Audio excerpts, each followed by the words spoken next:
그러지는 않을 거예요. 뭐 학회가 웬 말이야. 대학 때도 안 했던 학회를 저끼리 하고 있는 공부하기 바쁜데. 그래 좀막 초대를 해가지고 와달라고 돈을 줘야까지. 자 4-62페이지 보세요. 수입 배당금에 대한 이중과세 조정이 이렇게 돼 있죠? 그죠? 자, 이해부터 조금만 시켜드릴게요.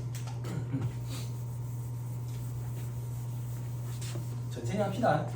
우리에게 내일이라는 8시간이 또 있으니까. 지난주에 좀 어땠어요? 몸이 좀 힘들던가요? 토일 중에 하루도 쉰 날이 없으면 좀 힘들긴 해요. 그렇지만 마음은 굉장히 풍부했죠. 그죠? 배도 부른 느낌이었고 욕도 많이 먹어가지고.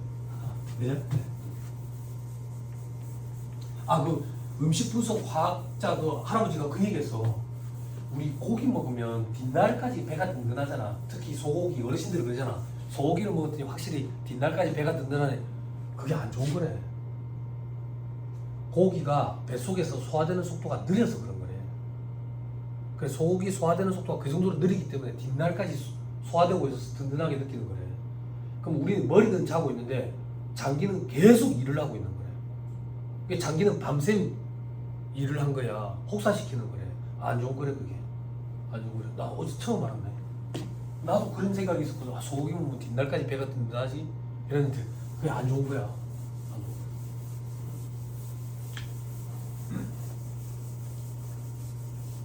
거야. 아, 이런 강의는 별도의 돈을 받아야 되는데. 세부 말고 다른 강의도 해주잖아. 그치? 시간이 부족해 죽겠는데. 자, 보세요. 법인에 투자를 했어 내가.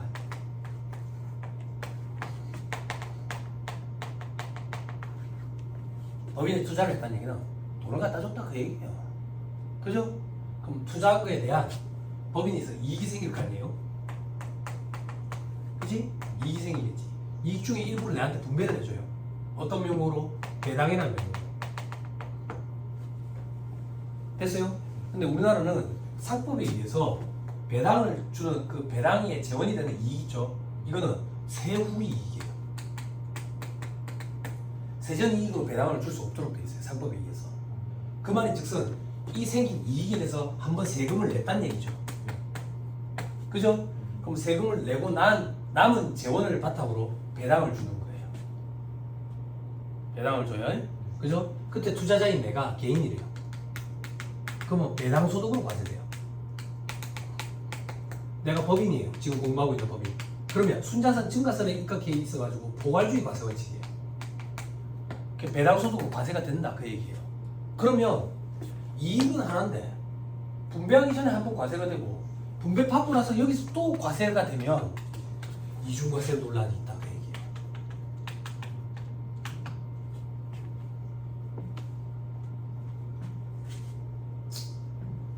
됐어요?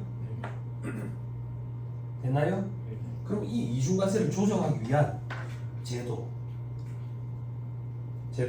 그 제도가 개인 입장에서는 그로스업이라는 제도가 있어요. 그로스업 GU 그래픽 유저 인터페이스가 아니라 그로스업이에요. 그로스업 소득세법 할 때 할 거예요. 법인은 수입 배당금 입금 불산입이라는 규정이 있어요.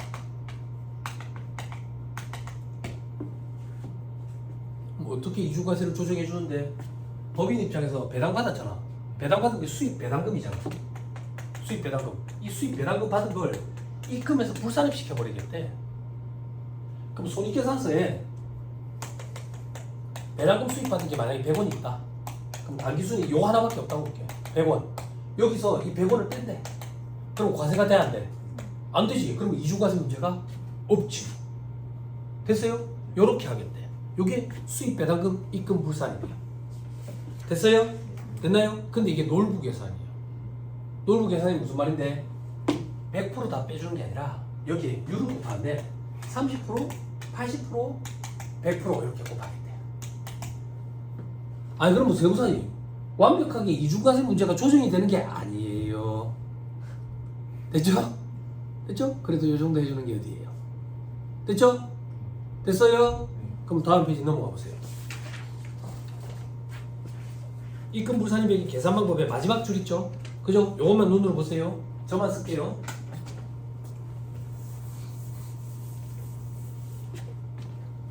지우는 게 일이네. 지우는 게 일이네.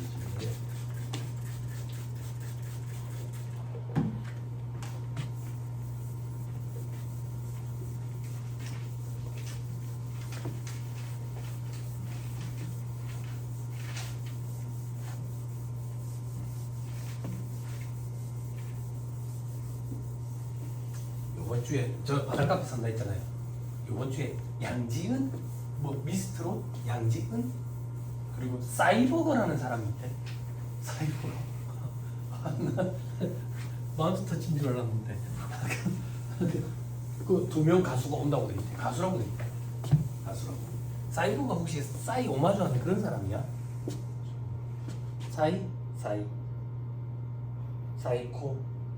사이코 몰라?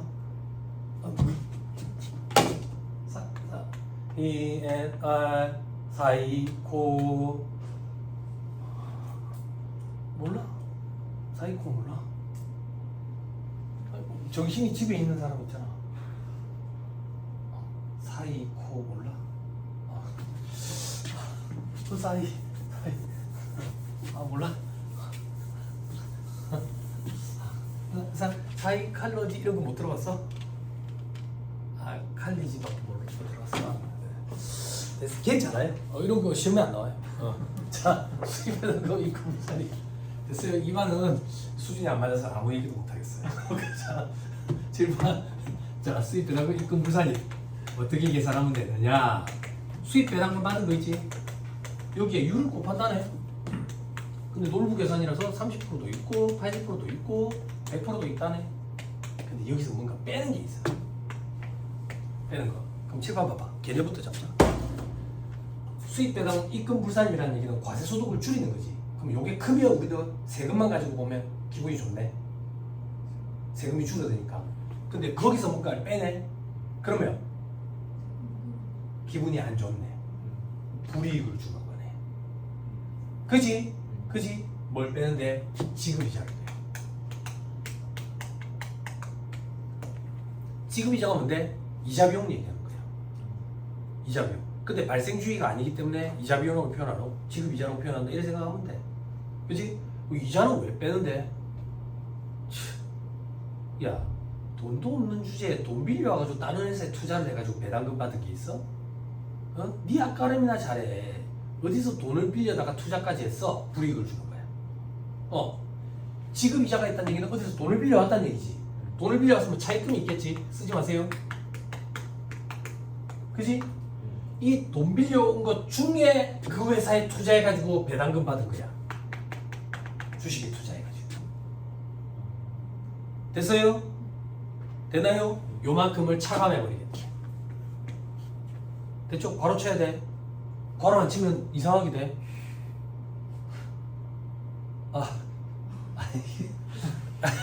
이 말은 강의할 때 괄호 안 쳐도 순서대로 하시는 분들도 있더라. 앞에서부터 하시는 분들 계셔. 그래서 괄호를 꼭 쳐줘야 돼. 괄호 순서대로 그래. 어쩌겠어. 초등학생 가르쳐본 적이 없어가지고. 내 자식도 힘든데. 자, 봐봐. 이렇게 산식이 세워지면 가장 합리적이야. 그렇지만 현행세법 규정은 분모에 자산을 넣어야 돼. 차익금을 넣지 말고. 그래서 수험생들이 2차 공부하게 되면 자꾸 이걸 실수해. 차익금이 들어가는 게 조금 더 합리적일 것 같은데, 근데 현행세법 규정은 자산으로 돼 있어. 그리고 일할 계산을 해. 그래서 적수, 주식 적수. 조금만 난이도를 끌어올릴게. 7파. 우리 지금 뭐 하고 있는데? 세법 하고 있지. 그래서 이 주식 적수는 세법상 주식 적수가 들어가야 돼. 세법상 주식 적수란 얘기는 회계상 주식에 유보나 마이너스 유보를 가감하면 세법상 주식이 되지. 회계상 자산에 유보 마이너스 유보 가감하면 세법상 자산 된다 했잖아. 그렇지. 그런데 분모에는 회계상 자산 적수가 들어가. 재무상태표상 자산 적수가 들어간다고 돼 있어. 그러면 유보나 마이너스 유보를 가감하면 안 된다는 얘기야. 됐어요? 조금 어렵죠? 희망을 줄게. 어떤 희망? 1차 시험에서는 요걸 잘 안 건드려. 1차 시험에서는 요거 얼마다라고 줘. 2차 시험에서는 요걸 세법상으로 줘. 그리고 유보 마이너스 유보를 주면서 역으로 뽑아내도록. 그리고 얘는 여러 번 변동하도록 줘. 1차 시험에서는요, 요거 잘 안 건드려. 그럼 1차 시험은 쉽겠네요? 1차 시험은 다른 걸 건드려. 다른 거. 그걸 지금부터 책을 볼 거야. 네.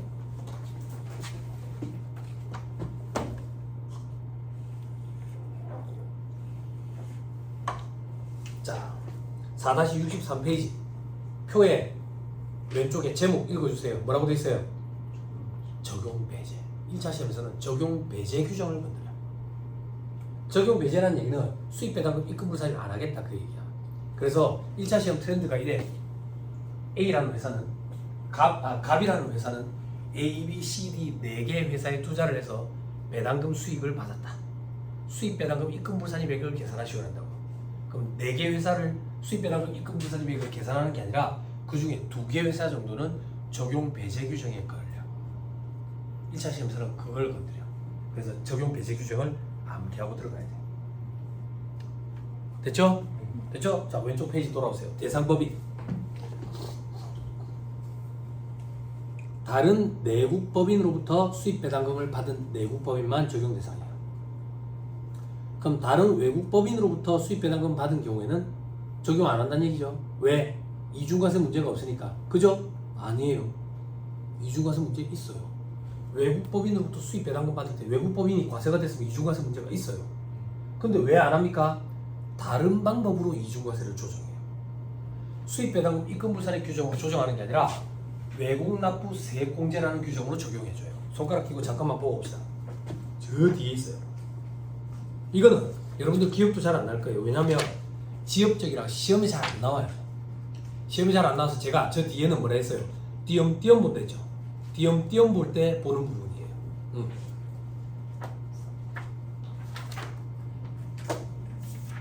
4-293페이지.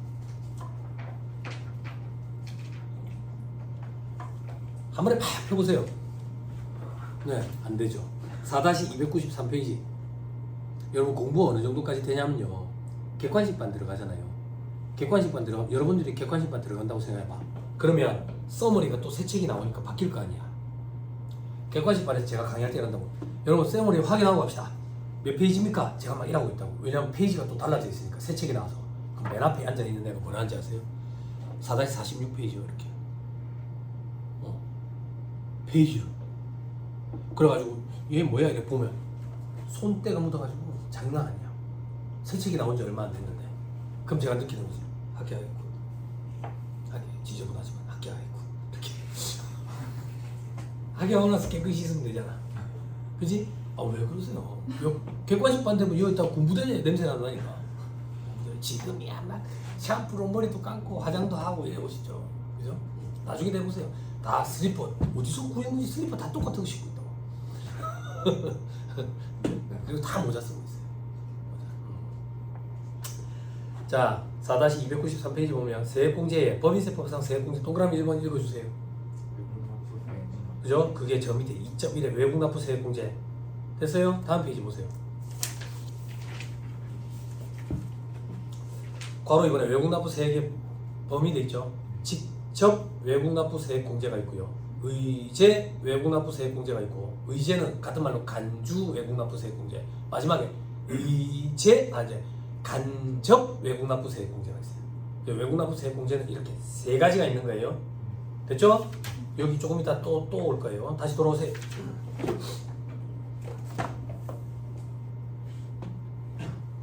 됐죠? 뭐가 됐는데 외국법인으로부터 받은 수입 배당금은 외국납부 세액공제라는 규정으로 이중과세 조정을 해주기 때문에 수입 배당금 입금 불산의 규정을 적용 안 한다. 이중과세 문제가 없는 게 아니다. 됐죠? 자, 그다음 고유목적 사업준비금을 송금에 산입하는 비영리 내국법인은 제외되어 있죠. 그죠? 자, 찾아가서 또 봅시다. 이중혜택 방지 이래가지고 4-256페이지 가봅시다. 1차 시험에 다 등장해요. 4-256페이지. 4-255페이지부터 가야 되겠다.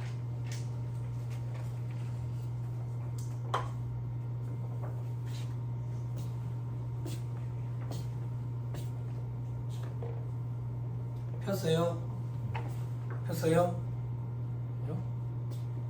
컨셉을 바꿨거든요. 학원의 수강생들이 자꾸 별명을 독설가라고 지어줘서 올해부터는 배려남이 되고 싶었어. 작년에도 그 얘기했는데 작년에도 올해부터 배려남 그랬는데 배려남이라는 표현을 좀 안 하더라고. 근데 성격은 많이 바뀌었다는 소리 들었어. 결혼하고 애 낳더니 성격이 완전 바뀌었다고. 완전 까칠함이 없어졌다고 그러더라고. 원래 부드러운 남자였어. 맥심 모카골드처럼. 아무튼 배려남으로 거듭나고 싶어서 준비금에 대해서 설명을 좀 해줄 거야. 왜냐면 여러분들이 준비금이라는 얘기를 회계 시간에 들어본 적이 없을 거라고. 그죠? 이렇게 생각하면 편해. 충당금이랑 같다 이렇게 생각해. 지금은. 회계 시간에 충당부채 공부했죠? 그죠? 충당부채는 부채가 맞아요 아니에요? 어? 충당부채는 부채가 맞아요 아니에요? 우리가 일반적으로 말하는 부채는 무슨 부채예요? 확정부채죠. 그죠? 그리고 여러분들 공부한 충당부채라는 게 있죠. 또 뭐 있어요? 우발부채라는 거 공부했죠. 그죠? 결론부터 합시다. 우발부채는 부채가 아니죠. 이들은 부채가 맞죠. 부채가 맞다 아니다. 부채가 맞으니까 재무제표에 기재를 할 거고, 부채가 아닌 게 성격상 중요하면 주석 공시하는 거지. 숫자로 나타내는 건 아니고. 그지? 부채가 맞다 아니다 구분할 때는 부채의 정의에 부합하느냐 아니냐 그거지. 그럼 부채의 정의가 어떻게 되냐고. 과거 경제적 거래나 사건의 결과로 미래 경제적 효익의 유출 가능성이 높은 현재 의무라고. 맞아. 부채가 맞아. 그런데 얘는 얘랑 어떤 차이가 있냐고. 우리가 일반적으로 부채라고 얘기하는 게 확정 부채라고. 그럼 충당 부채는 어떤 차이가 있냐고. 응? 응? 충당 부채가 뭔지도 모르는데 뭘 계산하고 있어요. 손실보증 충당 부채를 왜 계산하고 있어요? 안 그래요? 충당 부채 뭔지도 모르면서. 책에 있어요 여러분. 책에 지급의 시기나 금액이 불확실한가, 이걸 충당 부채란다. 그죠? 퇴직급여 충당 부채 들어봤어요? 그죠? 여러분들은 확정급여 채무라고 공부했죠. 확정급여 채무가 뭔데? 여러분들은 우리 회사 직원이에요. 저는 누가 봐도 악덕 고용주죠. 그죠? 12월 31일 떠올려봐. 직장생활 해보신 분들 12월 31일 떠올려봐. 12월 31일에 오후 3시가 되면 희한한 일이 벌어져. 직원들이 청소를 하기 시작한다고. 청소를. 그럼 악덕 고용주인 제가 그런다고. 갑자기 뭐 청소야? 그럼 직원들이 그런다고. 세무사님 오늘 일찍 집에 갈 거 아니에요? 그런다고. 나는 전혀 그럴 계획이 없는데. 일단 청소했으니까 청소는 계속해. 그러고 오후 4시에 직원들을 창고 앞에 다 집합시켜. 창고 앞에 집합시켜가지고 그런다고. 문을 열면서 자 들어가서 다 세알려. 지금부터 재고조사하는 거야. 기말 재고조사. 요게 실지재고조사법이라고. 실지재고조사법. 그러면 1월 1일에 하루 쉬고 1월 2일에 다들 가슴 속에다가 사직서를 들고 출근을 한다. 사직서를. 근데 이게 왜 그걸 몰랐지? 내가 투시를 할 수 있어 가슴을. 그래서 사람들이 가슴에 손을 넣는데 사직서가 딱 보이는 거야. 잠깐! 아저씨를 한 명 데리다가 인사하세요. 여러분 소개해드릴게요. 이 아저씨가 앞으로 창고 앞에 붙어서 가지고 물건 들어오고 나가고 할 때마다 세알릴 겁니다. 그게 계속기록법이야. 알았냐? 또라이가 아니? 그지? 그런데 이게 웬걸 내가 일반인이라서 가슴을 투시를 못해서 여러분들이 제 얼굴에다가 사직서를 갖다 던진다고. 그럼 저는 피하겠지. 던지면서 뭐라 하겠어? 퇴직금 내놓으라 할 거 아니야.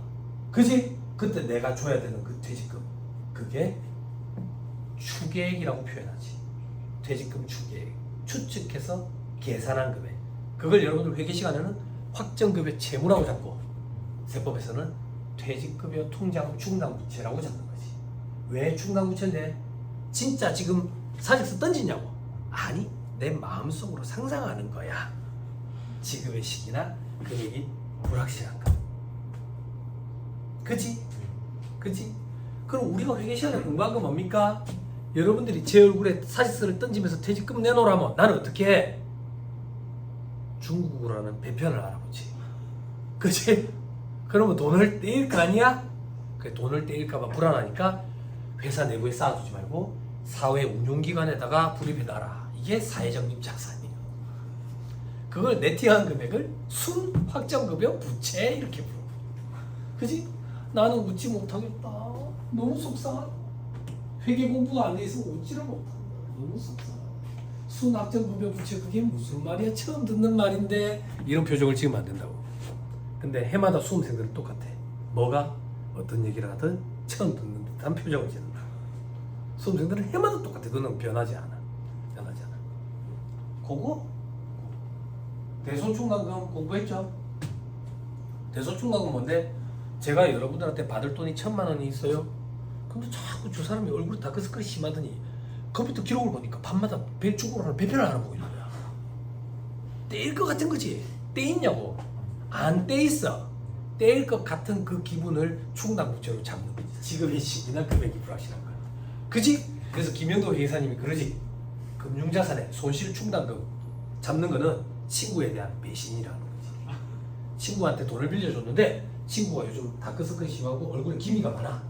그래서 내가 손실 충당금 잡았다고. 이게 친구에 대한 배신인 거야. 그지? 김영도 회사는 진짜 존경한다. 내가 그분은 천재야, 천재. 그지? 재미회계야. 그분 때문에 재미회계가 됐어. 너무 재밌잖아. 안 그래? 안 그래? 술술 잘 풀리잖아. 안 그래? 세법만 자꾸 삐걱대고 안 풀리잖아. 함정이 한두 개가 더 많거든. 세법 문제가. 응? 응. 근데 너무 걱정하지 마. 왜? 계산 문제가 1차 때는 많이 안 등장한다고. 응. 근데 그게 충당 문제야. 준비금도 그런 거라고 생각하면 돼. 그럼 세법의 입장은 뭔데? 확정이 안 됐잖아. 확정이 안 됐으니까 아무것도 인정을 안 해준 거야. 즉 충당금과 준비금은 세법에서 인정이 안 돼. 다만 열거해 놔놓고 인정을 해주는 것들이 있어. 그거 잠깐 보자 그 얘기야. 그 열거해 놔놓은 것들이 어떤 것들이냐? 저 밑에 이번에 법인세법상 준비금에 보험업 영위법인의 책임준비금, 다음에 비영리법인의 고유목적 사업 준비금이라는 게 있어. 됐나요? 우리 앞에서 비영리법인 공부했던 거 기억나요? 비영리 사업만 하면 어떻게 된다 했어요? 굶어 죽는다 했잖아. 영리 사업 일부 한다 했지. 그죠? 자, 비영리법인은 고유 목적에 쓸 돈으로 준비금이라는 걸 설정할 수 있어. 요런 거 있잖아. 손실 보전에 충당하기 위해서 충당부채, 그리고 제품 보증 충당부채, 경품 충당부채, 대비해서 쌓아놓잖아. 퇴직금이 충당부채, 대손 충당부채, 예전에 대손 충당부채였어. 쌓아놓잖아. 그런 것처럼 고유목적의 사업, 고유목적 사업에 쓰기 위해서 쌓아놓을 수 있다고. 그걸 고유목적 사업 준비금이라고 해. 그만큼 쌓아놓은 거는 송금 산입해주는 혜택이 있어. 됐어요? 그럼 마이너스 하니까 당장 올해 과세소득을 구성하지 않지. 그지? 그때 송금 한도 돼 있죠. 동그라미 원칙 찾았어요? 뭔 소리인지 모르겠는데 100% 곱하는 소득금액이 있고, 그지?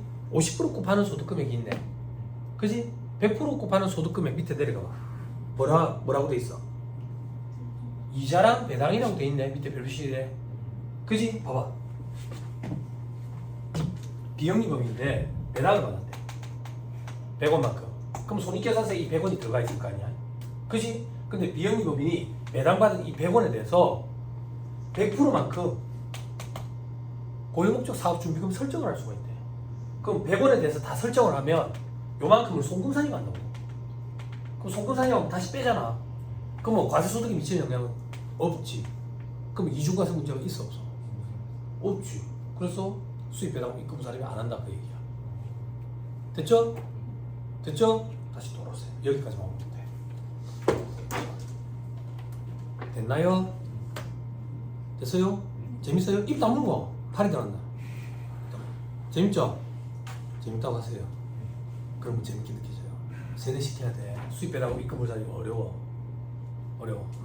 됐죠? 다시 돌아오세요. 4-62페이지. 자, 세 번째 칸에, 두 번째 칸에 입금불산입의 계산방법. 마지막 줄만 수입배당금 빼기 지급이자 곱하기 차입금분의 주식 이렇게 하면 합리적일 것 같지만 자산분의 주식 그리고 적수 계산한다더라. 우리 지금 뭐 하고 있는데 세법. 그래서 세법상 주식 적수. 근데 유일하게 밑에 자산은 기말 재무상태표상 즉 회계상 자산 적수가 들어간다. 됐나요? 됐어요. 자, 그 다음 입금 불산임 율 곱한다 됐죠? 조금 이따 보고 밑에 계산단위 각 법인별로 계산한다. 이건 무슨 말인데 내가 4개 회사에 투자했으면 각 회사별로 계산한다 그 얘기야. 그리고 마이너스가 난 걸 다른데 플러스 난 거에서 퉁칠 수 없어. 그래서 0으로 봐. 됐죠? 소득처분 뭐라고 돼 있어요? 무조건 그냥 기타다. 됐죠?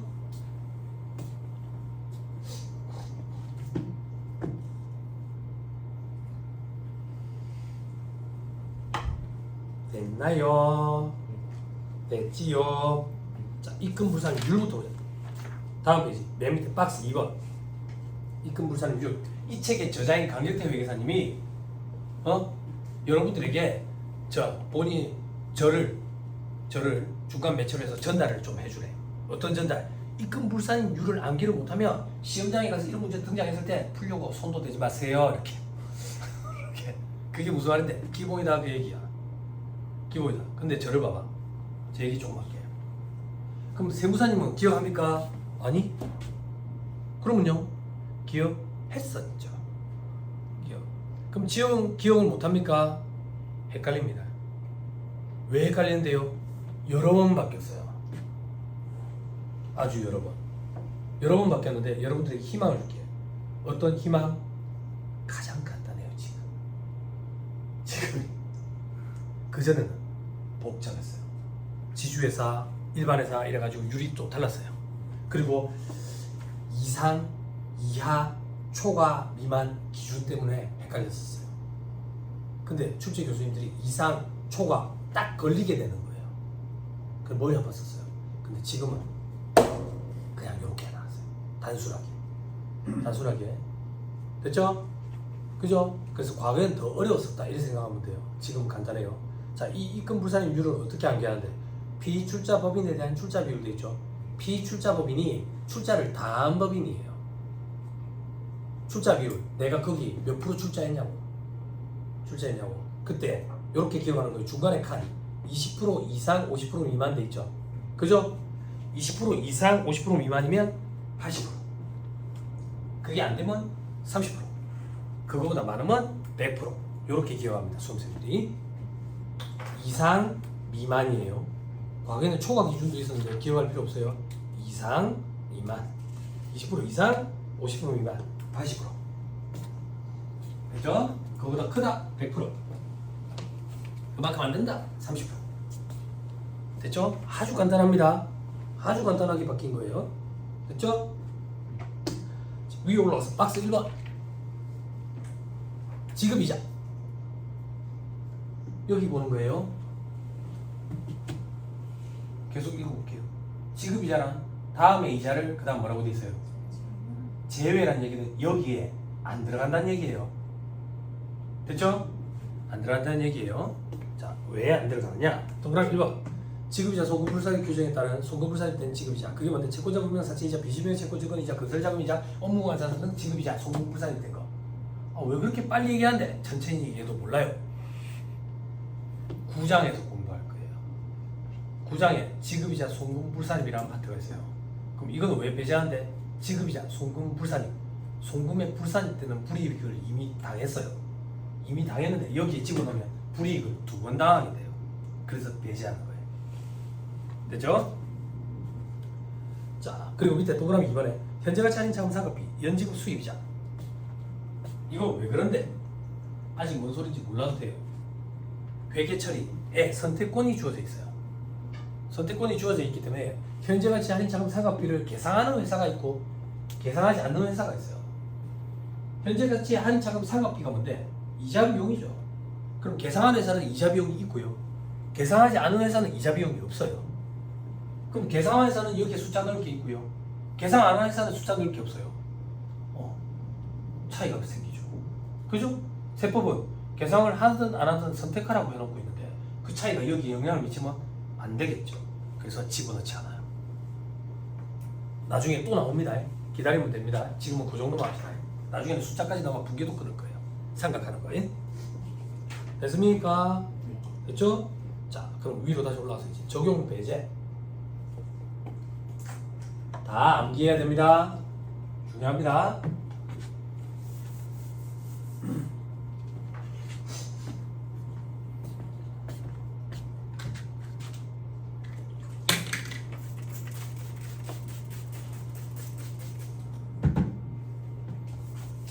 요즘은 뭐 재밌는 거 없어요.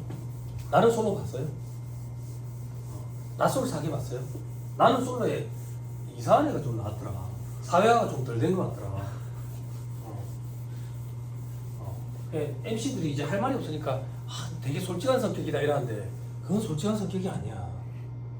상대방을 불쾌하게 하거나 상처를 주는 언행은 솔직한 성격이 아니라 그건 좀 사람이 덜 됐지. 사람이 덜 됐다는 표현이 어떻게 바꾸면 될까? 군대에서 덜 맞았지. 인간이 덜 됐다.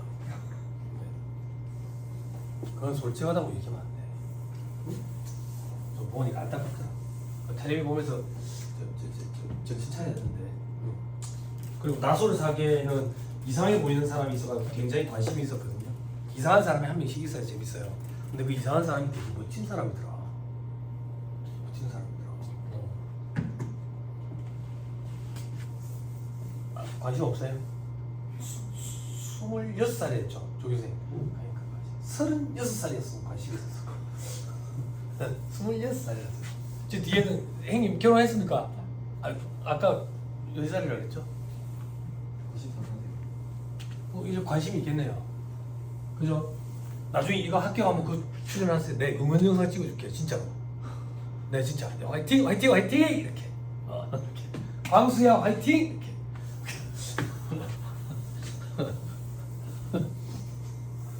너 계획 있냐? 난 진짜 출연해보고 싶었거든 예전에. 할아버지랑 둘이서 짝 보면서 맨날 그 얘기했어. 할아버지가 니도 저기 한번 나가봐. 니 같은 것들 나오는데. 자,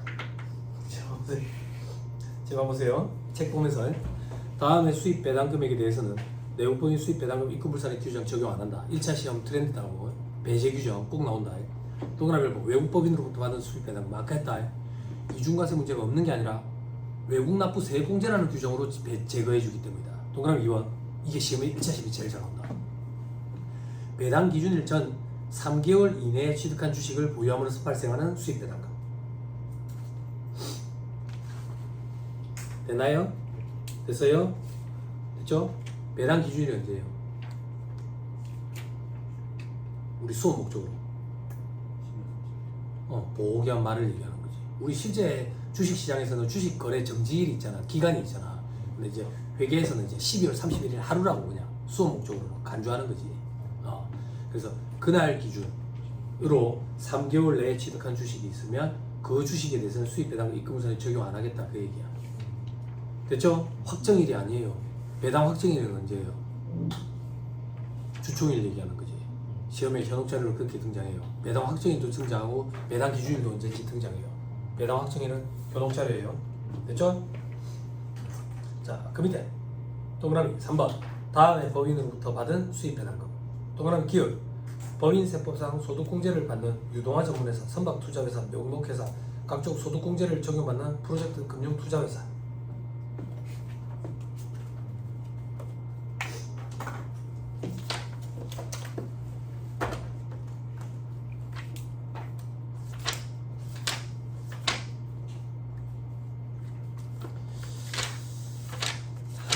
한 번에 안 찾아지네. 한 번에 안 찾아지네. 4-278페이지 한번 보세요.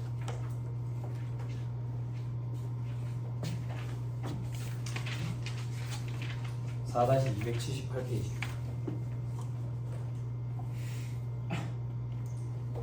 저 밑에 4번에 소득공제 있죠. 칠판 보세요. 법인세 계산 구조가 결혼하는 사람 당기순이익이 시작한다고. 입금산이 소급산이, 소급산이 입금산이, 차과금 소득금액, 기본금 한도 초과액, 기본금 한도 초과액 2월에 소득산이, 그러면 각 사람 소득금액, 각 사람 소득금액에서 2월 배송과 비과세 소득 소득공제라는 걸 찾으면 돼. 그러면 이제 과세 표준이 나온다고. 여기다 세로 곱하면 산출세고 저거 자시고 할 거라고. 그때 이 소득공제를 잠깐 볼 거야. 소득공제. 자, 소득공제에 법인세법상 배당소득공제라는 게 있죠. 명목 회사의 배당소득공제 대상법인도 있죠. 각종 페이퍼 컴퍼니라고 표현하는 거 있죠. 이동화 전문회사 각종 투자회사, 그죠? 페이퍼 컴퍼니라고 얘기하는 거, 됐죠? 이런 투자회사는 기금을 모아가지고 펀드처럼, 그지? 거기서 돈을 굴려가지고 수익금이 생기면 대부분 다 분배를 해주지, 그지? 그래서 어떤 혜택이 있냐면 저거가 먹는 건 극히 일부거든. 그래서 배당 가능 이익의 90% 이상을 배당한 경우 90% 이상 배당해. 극단적으로 할게. 100% 다 배당했다고 볼게. 그 회사가 100원의 소득을 올렸는데 100% 다 배당을 했어. 그럼 소득공제로 빼준다고.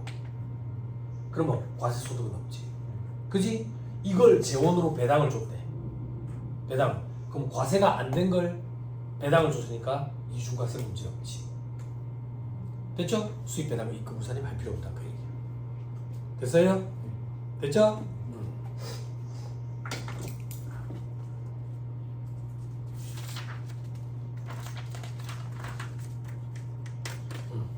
됐습니다. 그 정도면 되고요. 앞으로 다시 돌아오세요. 또 그럼 니은에 지급한 배당에 대해서 소득공제를 적용받는 법인과세 신탁재산, 우리 지난 시간에 봤던 법인과세 신탁재산을 찾아가 보세요. 그게 몇 절에 있었지? 21절에 있었네.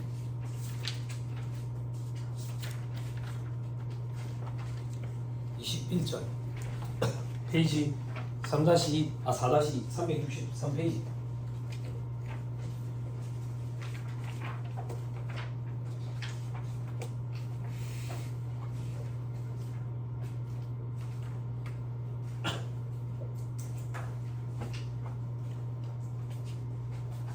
제트스트림 비싸더라. 아트박스 가보니까. 비싸더라. 그냥 오랜만에 이제 그냥 한번 써봤네. 사진 하나 끝났어. 예전처럼 부드러운가 싶어가지고. 펜 잘 나오지. 근데 비싸더라. 예전 제가 공부할 때 900원, 1100원 했던 기억이 나는데 아트박스라서 그런가 좀 비싸대. 근데 애들은 다이소보다 아트박스를 좋아해. 안 사주는 건 매한가지지만. 자, 법인과세 신탁재산 했던 거 기억나죠? 그 신탁재산을 그냥 법인으로 의지해버린다 했었어요. 그죠? 그리고 수탁자 입장에서 과세가 되고요. 이제 납세응자고요. 저거 부가가치세법상, 그지? 그런데 법인세법은 수익자에게 과세한다 했었어요. 그죠? 그런데 법인과세 신탁재산은 수탁자 단계에서 그 법인과세 신탁재산에 대해서 법인세로 과세를 한번 한다 했죠.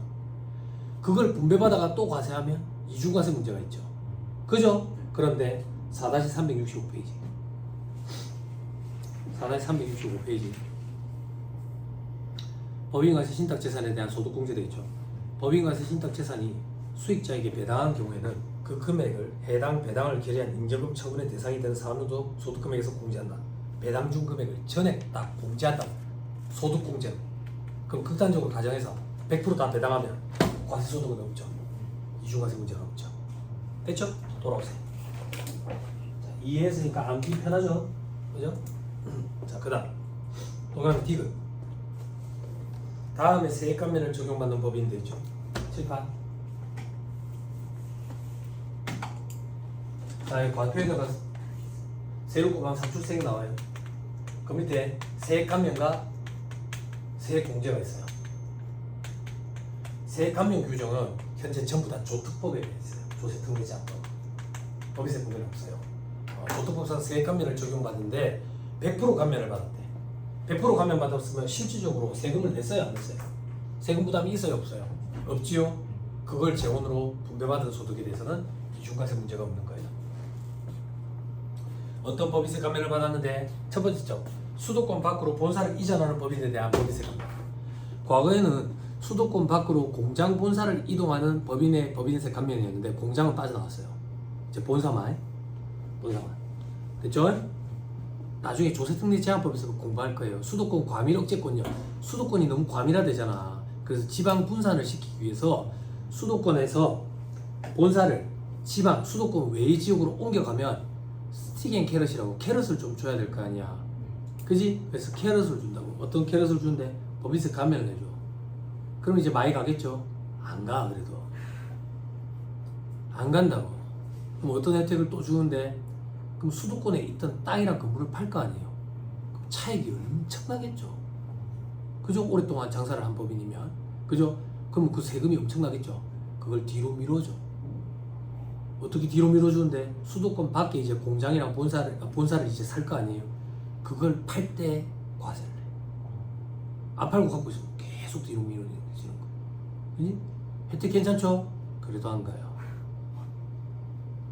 지방 품거나 안 되죠. 그죠? 그래서 뭐 세종시로 옮기니 뭐 부산에 해수부를 옮기니 막 이런 얘기 하죠. 그죠? 안 된다. 근데 예전에 TV레비에 학원 강사였나 연예인이었나 누가 웃긴 우스갯소리로 수도권 과밀화를 해소할 수 있는 방법, 유일한 방법, 서울대를 부산으로 옮기면 된다.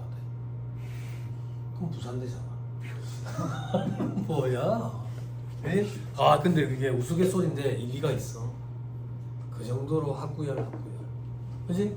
사람들이 문화적인 혜택이라는데 문화적인 혜택을 핑계로 학구열. 제가 요즘에 이제 큰 기업체들 직원분들 상대로 이제 컨설팅을 좀 해주는데 양도소득세로 상담 제의가 많이 와요. 대부분이 뭐냐면 애 학교 때문에 송파 쪽으로 옮기고 싶은데 강남 쪽으로 옮기고 싶은데 지금 4개구가 조정 대상 지역으로 묶여 있어요. 이렇게 생각하면 돼요. 대출이 안 나온다 이렇게 생각하면 돼. 아파트를 사는데 생짜배기 내 돈으로 다 사야 된다 이거야. 근데 아파트 값이 인플레가 제일 데가 있는데 생짜배기 내가 돈이 그걸 어떻게 있어 현금이. 안 그래? 그러니까 옮기지 말란 얘기거든. 옮기지 말란 얘기. 그래서 상담 의뢰가 대부분 그거야. 애가 이제 조금 컸는데 학교 때문에 옮겨야 되는데 송파 다 송파. 근데 내가 그걸 상담해주는 입장에서 세법을 상담하는 거지 애 진학 상담을 하는 건 아니니까 뭐 안다고 애를 그렇게 그런 얘기는 할 필요가 없지. 그지? 내 애가 아니니까. 그지? 나는 뭐 그런 생각이 없어서 5,000원짜리 내면 4,000원짜리 줄이 발라놓을 수 있으면 되니까 그런 생각이라서 모르겠어요. 네. 공부 못하는 거는 어머니를 원망하면 된다죠. 연구 결과가 나왔죠. 공부머리 유전이래요. 엄마 쪽으로 받는 거래요. 그러니까 내가 학창시절에 공부 못한 거에 대해서 부모님이 뭐라 하면 가만 듣고 있지 말고 엄마 때문이라고 얘기하면 돼. 그리고 고시 공부해라 그러면 엄마 같으면 되겠나 이렇게 얘기하면 돼. 엄마 안 될 것 같으면 나도 안 되지 이렇게. 공부머리 유전이래. 연구 결과가 나왔어. 정말. 그러니까 스스로 신세한탄할 필요 없어. 우리 엄마 때문이구나 이렇게 생각하면 돼. 왜? 핑계거리가 생겼잖아. 다행 아니야? 한강에 갈 필요가 없다고. 엄마 때문이니까. 그지? 무슨 일이 아닌데 애들이 입시 스트레스 때문에 한강에 가는 거니까 이거 부산에 가까운 낙동강 이런 데 가는 거니까 안타깝더라. 안 나갈까? 자 다시 돌아오세요. 수도권 밖으로 본사를 이전하는 법인에 대해서 감면 혜택 100% 받았습니다. 그대로 제주첨단과학기술단지 입주기업에 대한 법인세 감면, 제주투자진흥기구 또는 제주자유무역지역 입주기업에 대한 법인세 등의 감면.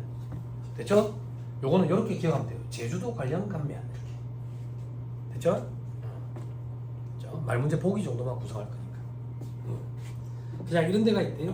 제주첨단과학기술단지 이런 데 있대요. 투자진흥기구 이런 데 있고 자유무역지역 이런 데가 있대요. 이런 데는 왜 법인세를 감면해 줍니까? 궁금해 하신 분들이 계실 건데 간략한 예를 들면 여기 BIFC 문영금융단지 기억나요?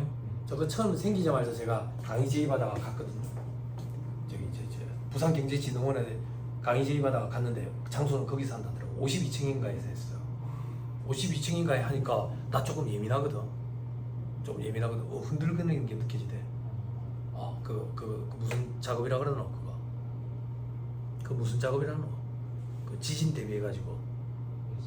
응? 아니 흔들려 올라가면. 어지럽더라고.